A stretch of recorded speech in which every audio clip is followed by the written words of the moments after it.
You are listening to an extended audio preview of Psychology and Chaos Magick, written by Adam Lucem and published by LLH Media. The complete book is available from LLH Media and selected online retailers. Chapter 1: Introduction to Chaos Magick.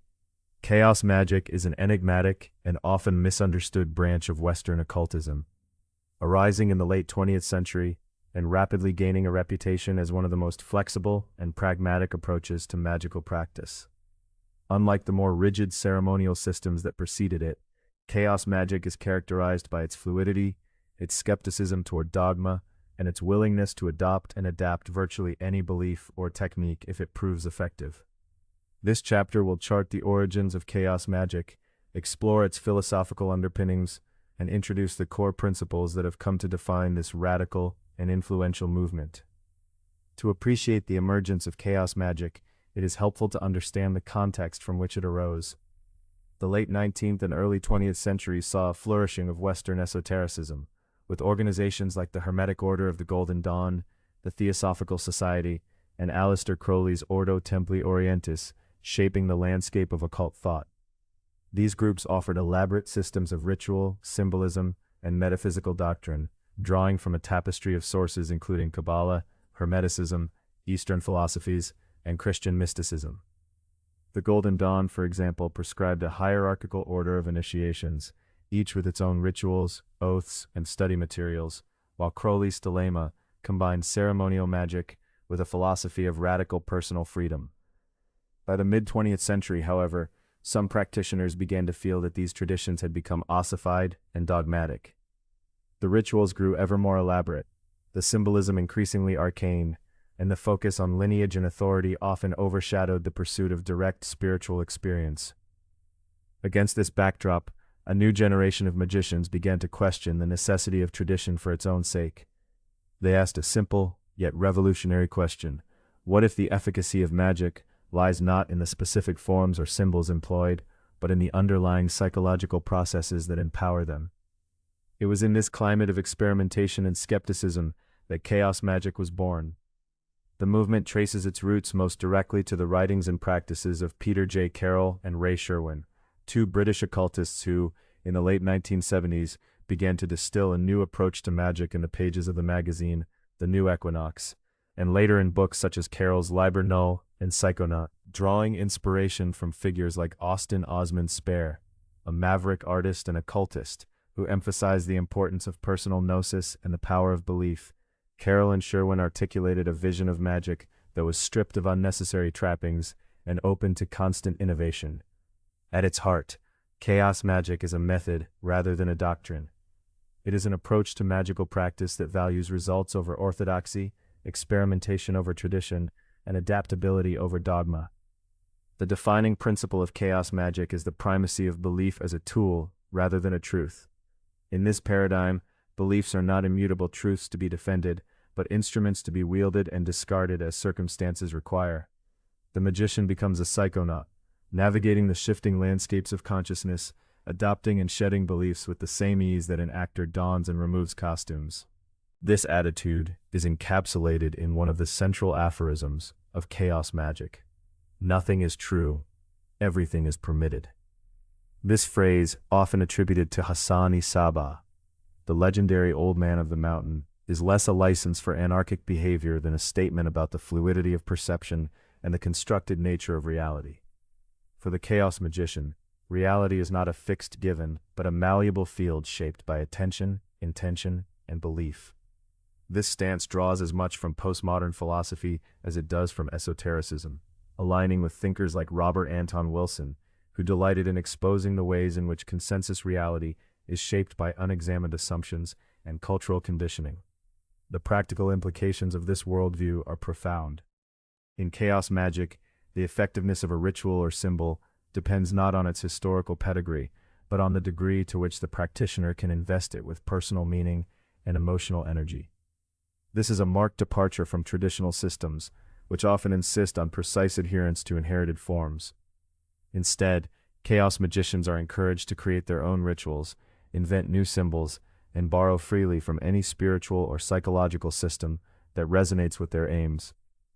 A chaos magician might perform a ritual invoking deities from disparate pantheons, employ techniques drawn from shamanism or psychology, or devise entirely novel forms of magical expression. This eclecticism is not mere dilettantism, but a deliberate strategy rooted in the understanding that belief itself is the engine of magical change. The magician's task is to harness the power of belief, directing it toward desired outcomes, and then relinquishing it when it is no longer useful. This process is sometimes referred to as paradigm shifting, the conscious adoption and abandonment of different worldviews as tools for transformation. In this way, chaos magic becomes a kind of metaphysical laboratory, in which the only constant is the willingness to experiment and adapt. Underlying this pragmatic approach is a nuanced understanding of the human mind. Chaos magicians are keenly aware of the role of psychology in magical practice. They recognize that rituals function in part by focusing attention, engaging the imagination, and mobilizing emotional energy. The altered states of consciousness achieved through meditation, trance, or ecstatic practice are understood not as supernatural events, but as shifts in the brain's functioning that can be harnessed for personal transformation. In this respect, chaos magic is as much a psychology of change as it is a system of occult practice. Austin Osman Spare, whose ideas form a bridge between traditional occultism and chaos magic, was among the first to articulate the importance of the subconscious mind in magic. Spare's technique of sigilization, transforming a written desire into a symbolic glyph and then implanting it in the subconscious through a state of gnosis, has become a foundational practice in chaos magic. By bypassing the conscious mind's habitual skepticism, sigil magic allows the magician to plant seeds of change in the deeper strata of the psyche, where they can germinate and influence behavior and perception. The concept of gnosis is central to chaos magic. Gnosis refers to an altered state of consciousness in which the mind is focused to a single point, free from distraction and internal dialogue. This state can be achieved through various means: meditation, sensory deprivation, intense emotion, sexual arousal, or even physical exhaustion. In the state of gnosis, the magician's intention is imprinted on the subconscious, bypassing the filters of rational thought and self-doubt. This process is not unique to chaos magic. It can be found in shamanic traditions, mystical Christianity, Sufism, and Eastern meditation practices. What distinguishes chaos magic is its self-conscious use of gnosis as a technique, stripped of religious or metaphysical trappings, and its willingness to experiment with any method that produces the desired state. Another key principle of chaos magic is the rejection of fixed systems and the embrace of personal authority. In traditional occult orders, authority is often vested in lineage, initiation, and the transmission of secret knowledge. Chaos magicians, by contrast, hold that magical power arises from personal experience and experimentation, not from external validation. The magician becomes their own authority, responsible for testing techniques, evaluating results, and refining their practice. This ethos of self-reliance is both liberating and daunting, as it places the burden of discernment squarely on the individual. The flexibility of chaos magic has led some critics to dismiss it as lacking in substance or seriousness. Its practitioners, however, argue that adaptability is its greatest strength. In a world characterized by rapid change, cultural hybridity, and the collapse of grand narratives, a magical system that can evolve in real time is uniquely suited to the needs of contemporary seekers. Chaos magicians are not bound by the past; they are free to invent the future. The core practices of chaos magic are deceptively simple.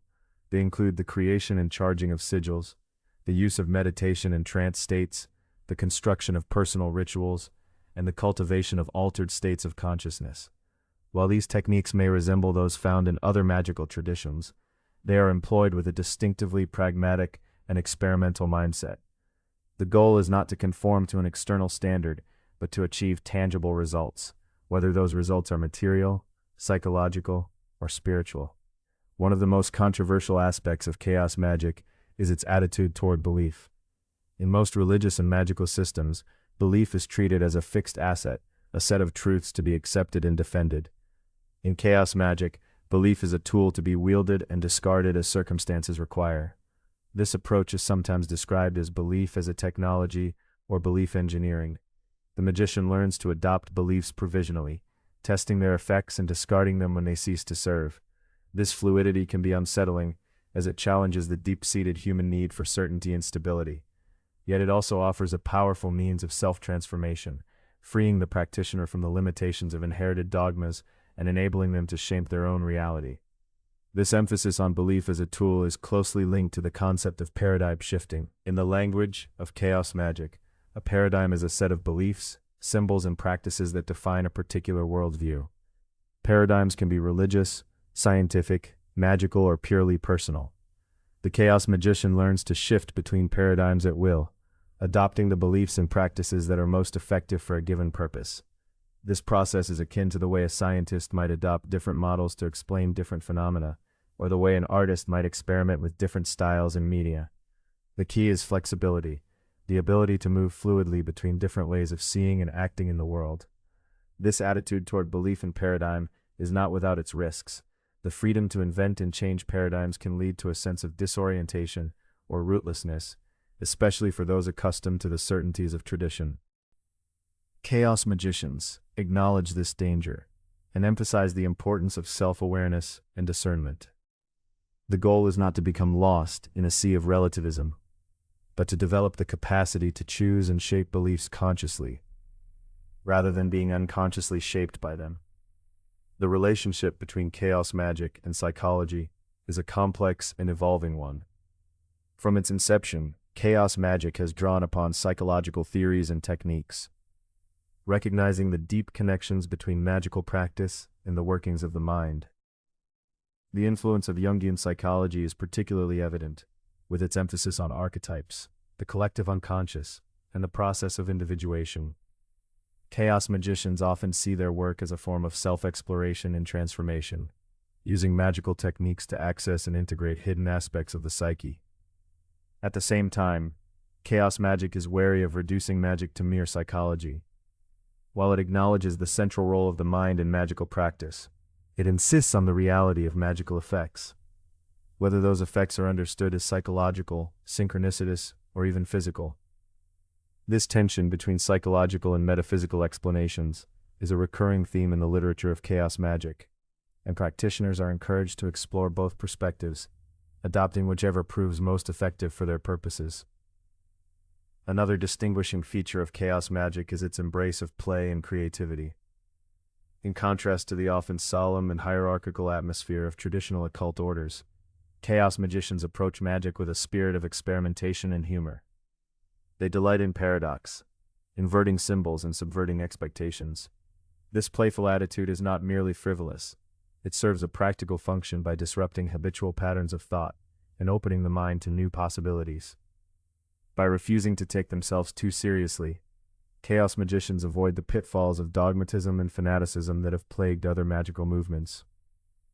The use of humor and play is exemplified in the practice of creating and working with fictional deities or entities, so-called pop culture magic.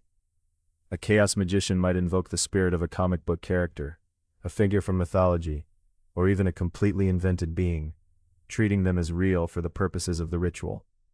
This practice is based on the understanding that the power of a symbol or entity lies not in its objective existence, but in the meaning and energy that the practitioner brings to it. By working with invented or borrowed symbols, the magician demonstrates the flexibility and creativity at the heart of chaos magic. This willingness to blend fiction and reality extends to the adoption of techniques from a wide range of sources. Chaos magicians borrow freely from shamanism, tantra, psychology, ceremonial magic, and even science fiction. The only criterion is effectiveness. Does the technique produce the desired result? If so, it is incorporated. If not, it is discarded. This eclecticism is both a strength and a challenge, requiring the practitioner to develop discernment and critical thinking in evaluating what works. Despite its iconoclasm, chaos magic is not without structure or discipline. Effective practice requires commitment, self-reflection, and the cultivation of altered states of consciousness. The process of creating and charging sigils, for example, demands concentration, imagination, and emotional investment. The development of gnosis requires practice and self-awareness. While chaos magicians are free to invent their own rituals and symbols, they are also responsible for monitoring their own progress and refining their techniques. The ethical dimension of chaos magic is another area of ongoing debate. The movement's rejection of fixed moral codes in favor of personal responsibility has led some critics to accuse it of moral relativism. Practitioners, however, argue that the absence of external authority places a greater burden on the individual to act ethically and responsibly. The magician must consider the consequences of their actions, both for themselves and for others, and develop their own sense of right and wrong. This emphasis on personal responsibility is in keeping with the broader ethos of self-reliance and experimentation that defines chaos magic. As we move deeper into the 21st century, chaos magic continues to evolve, influenced by developments in psychology, neuroscience, and digital culture. The rise of the internet has facilitated the rapid exchange of ideas and techniques, enabling practitioners to share their experiments and insights with a global community. Online forums, blogs, and social media groups have become laboratories for magical innovation, fostering a culture of collaboration and mutual support. At the same time, the proliferation of information has made discernment and critical thinking more important than ever. The relationship between chaos magic and contemporary psychology is particularly fertile. Advances in cognitive science, neuroscience, and the study of consciousness have provided new insights into the mechanisms underlying magical practice. Techniques such as mindfulness meditation, visualization, and neurofeedback are being integrated into chaos magic, blurring the boundaries between science and magic. Conversely, chaos magicians have contributed to the broader conversation about the nature of belief, perception, and the construction of reality. In this context, chaos magic can be seen as both a continuation of the Western esoteric tradition and a radical departure from it. It preserves the core insight that consciousness is malleable and that intentional action can shape experience. At the same time, it rejects the idea that there is a single correct way to practice magic, insisting instead on the primacy of personal experience and experimentation. In this sense, chaos magic is less a system than a metasystem, a framework for creating and testing systems, for inventing and reinventing the self. The appeal of chaos magic lies in its promise of freedom and empowerment. It invites the practitioner to become the architect of their own experience, to question received wisdom, and to take responsibility for their own transformation. It offers tools for navigating the uncertainties of contemporary life, for exploring the depths of the psyche, and for engaging with the mysteries of existence in a spirit of curiosity and play. Yet this freedom is not without its challenges. The absence of fixed rules and authorities can be disorienting, and the responsibility for discernment and self-direction can be daunting. Chaos magicians must cultivate self-awareness, critical thinking, and a willingness to learn from both success and failure. The path is not always easy, but it is uniquely suited to those who value autonomy, creativity, and the quest for personal meaning. In summary, chaos magic is a dynamic and evolving approach to magical practice, rooted in the recognition that belief is a tool and that reality is malleable. It draws upon the insights of psychology, the techniques of traditional magic, and the creativity of the individual practitioner. Its core principles, pragmatism, adaptability, personal authority, and the conscious use of belief, offer a powerful framework for self-transformation and exploration. As we proceed through this book, we will explore the psychological foundations of chaos magic in greater depth, examining the ways in which magical practice can be understood as a technology of the mind, and how the insights of psychology can enhance and inform the work of the modern magician. The journey into chaos magic is not for the faint of heart. It demands courage, curiosity, and a willingness to question everything, including one's own assumptions and beliefs. Yet for those who are willing to embrace uncertainty and experiment with the unknown, it offers a path of discovery and transformation, a way to engage with the mysteries of consciousness and reality in a spirit of play and adventure. In the chapters that follow, we will delve deeper into the techniques, philosophies, and psychological underpinnings of chaos magic, illuminating the ways in which this radical tradition can serve as a catalyst for personal and collective change. Chapter 2: Foundations of Modern Psychology. Psychology as a discipline is both ancient in its questions and modern in its methods.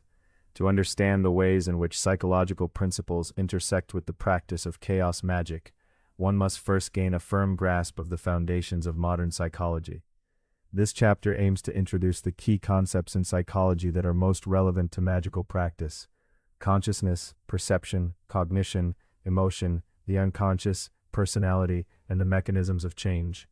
By exploring these domains, we can begin to see how the mind operates, how beliefs are formed and changed, and how the self can be shaped through intentional practice. The roots of psychology. The word psychology derives from the Greek psyche, meaning soul or mind, and logos, meaning study or discourse. While the systematic study of the mind is relatively recent, questions about the nature of consciousness and the workings of the self have occupied philosophers, mystics, and magicians for millennia. It was not until the late 19th century, however, that psychology emerged as a distinct scientific discipline, with figures like Wilhelm Wundt, William James, and Sigmund Freud laying the groundwork for a systematic exploration of mental life. Today, psychology is a broad and diverse field, encompassing everything from the study of neurons and brain chemistry to the investigation of culture and social behavior. For our purposes, the most relevant areas are those that help us understand how beliefs are formed, how subjective experience is structured, and how intentional mental practices can shape perception and behavior. In other words, we are interested in psychology not merely as a science of what is, but as a toolkit for transformation, a perspective that aligns closely with the goals of chaos magic. Consciousness and attention. Consciousness is perhaps the most enigmatic subject in psychology. At its simplest, it refers to the awareness of one's own mental states and the environment. Yet consciousness is not a monolithic entity. It is a dynamic process that fluctuates in depth, focus, and content. From the perspective of magical practice, consciousness is both the stage on which rituals are performed and the primary instrument through which change is enacted. One of the key insights of modern psychology is the limited capacity of conscious attention. The famous psychologist George Miller suggested that the average person can hold about 7 ± 2 items in working memory at once. This limitation means that much of what we experience is filtered or ignored by the conscious mind, while only a small slice is brought into sharp focus. This selective attention is not a flaw, but a feature.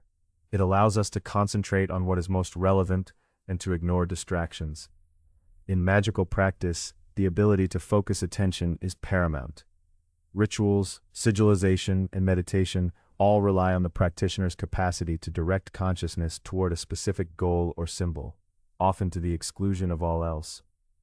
Techniques for training attention, such as mindfulness meditation or concentration exercises, are therefore not just psychological curiosities, but essential tools for the magician. By understanding the mechanics of attention, one can begin to harness it more effectively in the pursuit of change.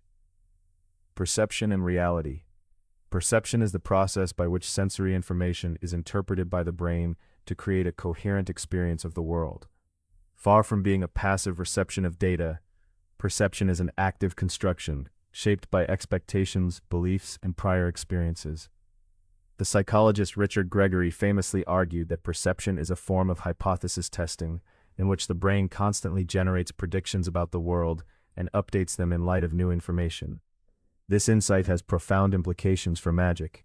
If our experience of reality is constructed rather than received, then it follows that altering one's beliefs, expectations, or context can lead to genuine changes in perception.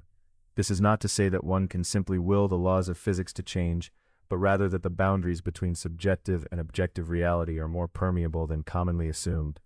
Rituals, symbols, and altered states of consciousness can all serve to modify the filters through which the world is perceived, leading to new insights, experiences, and possibilities. The placebo effect is a well-documented example of the power of perception. When people believe that they are receiving an effective treatment, they often experience real improvements in symptoms, even when the treatment itself is inert. This phenomenon demonstrates the capacity of belief to shape physiological and psychological outcomes, a principle that is central to many forms of magical practice. By intentionally cultivating specific beliefs or expectations, the magician can leverage the mind's own mechanisms to produce desired changes. Cognition, belief, imagination, and meaning. Cognition encompasses the mental processes involved in acquiring knowledge, forming beliefs, solving problems, and making decisions. Of particular interest to magicians are the ways in which beliefs are formed and maintained, the role of imagination in shaping experience, and the construction of meaning. Beliefs are not static entities, but dynamic structures that are constantly updated in response to new information. The psychologist Leon Festinger introduced the concept of cognitive dissonance to describe the discomfort that arises when beliefs and actions are in conflict. This discomfort motivates people to resolve the inconsistency, often by altering their beliefs to fit their behavior. In magical practice, this principle can be harnessed to engineer belief change. By acting as if a desired outcome is already true, the practitioner can create a tension that is resolved by the gradual adoption of new beliefs. Imagination is another crucial faculty for magicians. The ability to visualize, to construct mental images, and to inhabit alternate realities is not mere escapism, but a powerful tool for transformation. Psychological research has shown that mental rehearsal, imagining oneself performing an action, can lead to measurable improvements in performance, even in the absence of physical practice. This principle underlies many magical techniques, from guided visualization to the creation of servitors and thought forms. By vividly imagining a desired outcome, the magician primes the mind and body to move toward that outcome in the real world. Meaning-making is the process by which people interpret events, assign significance to experiences, and construct narratives about themselves and the world. Viktor Frankl, a psychiatrist and Holocaust survivor, argued that the search for meaning is a fundamental human drive, and that people can endure almost any hardship if they can find purpose in it. In magic, the creation of meaning is not a passive process but an active one. Symbols, rituals, and stories are deliberately crafted to imbue experience with significance. By shaping the narratives we tell ourselves, we shape the possibilities for action and transformation. Emotion and motivation. Emotions are complex states that involve physiological arousal, subjective experience, and behavioral tendencies. They are not simply reactions to external events but are deeply intertwined with cognition and perception. Emotions can serve as signals, guiding attention and action toward what is most relevant or meaningful. From a magical perspective, emotions are both raw materials and sources of power. Rituals often aim to evoke strong emotional states, ecstasy, awe, fear, or love, because such states can disrupt habitual patterns of thought and open the mind to new possibilities. The psychologist Mihaly Csikszentmihalyi described a state of flow in which people become fully absorbed in an activity and experience a sense of timelessness and unity. Flow states are highly conducive to magical work, as they allow the practitioner to bypass the critical, self-reflective mind and access deeper layers of consciousness. Motivation is the force that drives behavior toward specific goals. Psychologists distinguish between intrinsic motivation, doing something for its own sake, and extrinsic motivation, doing something for external rewards. In magic, intrinsic motivation is particularly important. The desire to explore, to create, or to transform oneself provides a sustainable source of energy for practice. Techniques for enhancing motivation, such as setting clear intentions, visualizing outcomes, and celebrating successes, are therefore central to both psychology and magic. The unconscious mind. One of the most significant contributions of psychology to magic is the concept of the unconscious. Sigmund Freud, Carl Jung, and other early psychologists argued that much of mental life occurs outside of conscious awareness. The unconscious is not a single entity, but a collection of processes, memories, and tendencies that operate beneath the surface of awareness. Freud's model of the mind divided it into the conscious, preconscious, and unconscious, with the latter containing repressed desires, fears, and memories. Jung expanded this model by introducing the idea of the collective unconscious, a reservoir of shared symbols and archetypes that shape individual experience. While the details of these theories are subject to debate, the core insight remains: much of what motivates us, shapes our perceptions, and drives our actions lies outside the realm of conscious control. For the magician, the unconscious is both an obstacle and an ally. On the one hand, unconscious patterns can sabotage conscious intentions, leading to self-sabotage or repetition of unwanted behaviors. On the other hand, the unconscious is a source of creativity, intuition, and power. Techniques such as hypnosis, dream work, and automatic writing are designed to access and harness the resources of the unconscious. Sigil magic, for example, relies on the principle of bypassing the conscious mind and implanting a desire directly into the unconscious, where it can operate without interference. Personality and the self. Personality refers to the characteristic patterns of thought, feeling, and behavior that define an individual. Psychologists have developed various models to describe personality, from Freud's id, ego, and superego to the more recent Big Five model, which identifies 5 broad dimensions: openness, conscientiousness, extroversion, agreeableness, and neuroticism. While these models differ in their details, they share a common aim: to understand the stable tendencies that shape how people experience and interact with the world. From a magical perspective, personality is not a fixed essence but a malleable construct. The self is a process, continuously shaped by experience, intention, and action. Chaos magicians in particular embrace the idea of self as a flexible, modular system that can be reconfigured through ritual, role-play, and belief engineering. By adopting different personas, experimenting with new behaviors, and challenging habitual patterns, the practitioner can expand the range of possible selves and tap into new sources of power. The concept of the multiple self is particularly relevant here. Psychologists such as William James and modern theorists like Hal and Sidra Stone, creators of voice dialogue, have argued that the self is not a single, unified entity, but a collection of subpersonalities or voices, each with its own desires, memories, and perspectives.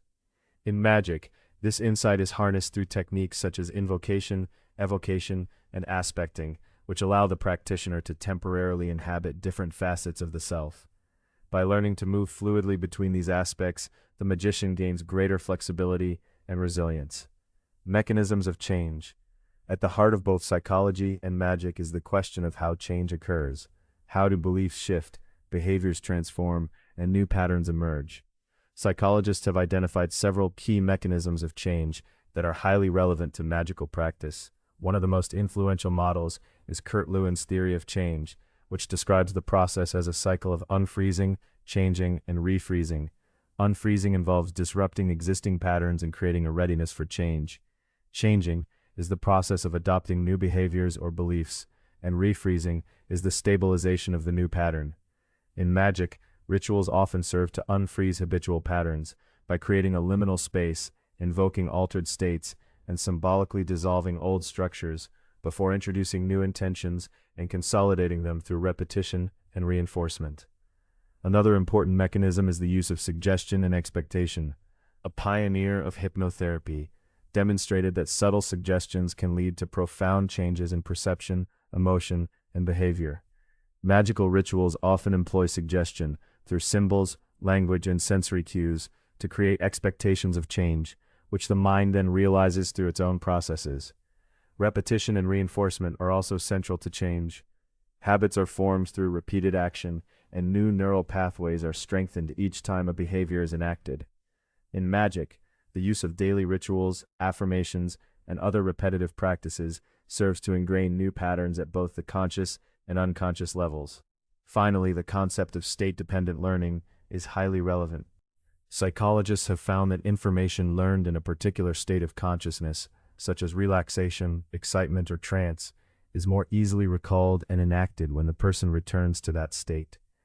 This principle underlies the use of altered states in magic. By associating new beliefs or behaviors with a specific state, induced through meditation, dance, or sensory deprivation, the practitioner can make it easier to access those patterns in the future.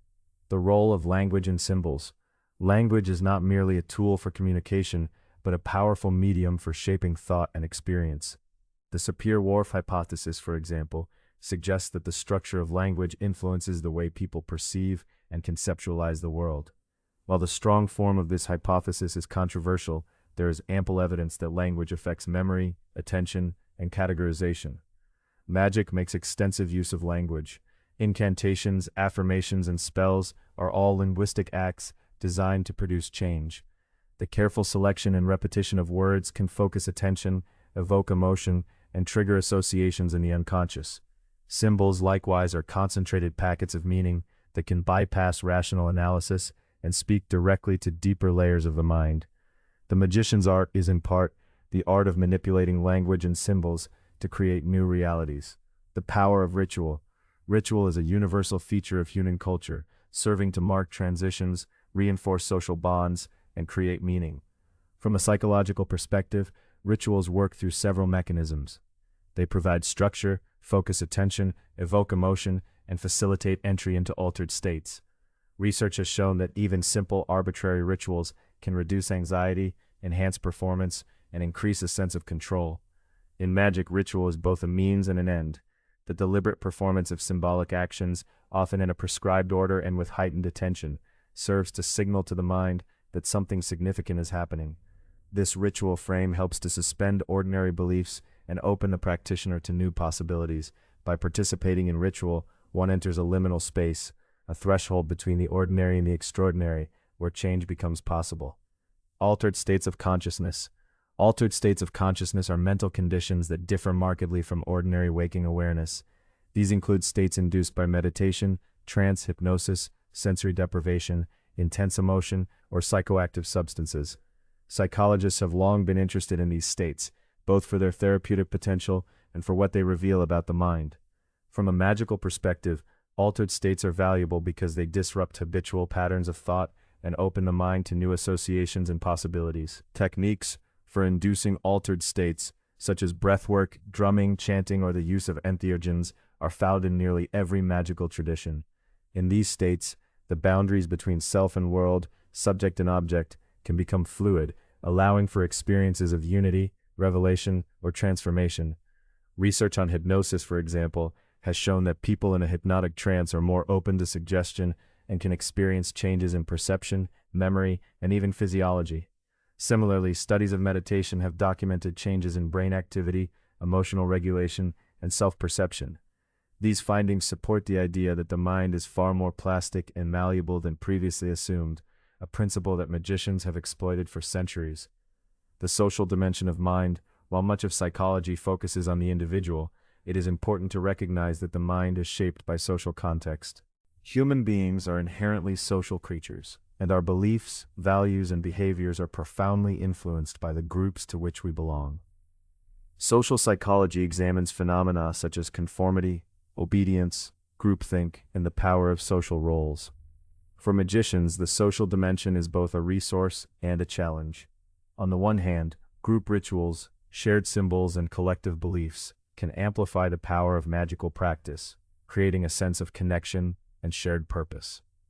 On the other hand, social conditioning can reinforce limiting beliefs and inhibit individual creativity. The chaos magician, in particular, seeks to become aware of social influences and to consciously choose which beliefs and identities to adopt or discard. The concept of the egregore, a collective thought form or group mind, illustrates the interplay between individual and collective consciousness. When people come together with shared intention and focus, they can create entities or patterns that have real effects on behavior and perception. Understanding the mechanisms of social influence allows the magician to navigate, and if desired, reshape the collective realities in which they participate. The interface of psychology and chaos magic. Having surveyed the foundational concepts of modern psychology, we can begin to appreciate the deep resonance between psychological principles and the practice of chaos magic. Both disciplines recognize the malleability of belief, the power of attention, the role of symbols and language, and the potential for transformation through intentional practice. Where psychology seeks to describe and explain, magic seeks to apply and enact. Chaos magicians in particular have been quick to adopt and adapt psychological insights. Techniques such as sigilization, belief engineering, and the use of altered states are all grounded in psychological principles. You have been listening to an extended preview of Psychology and Chaos Magick. To continue reading, visit the LLH Media Store or the book's Amazon listing.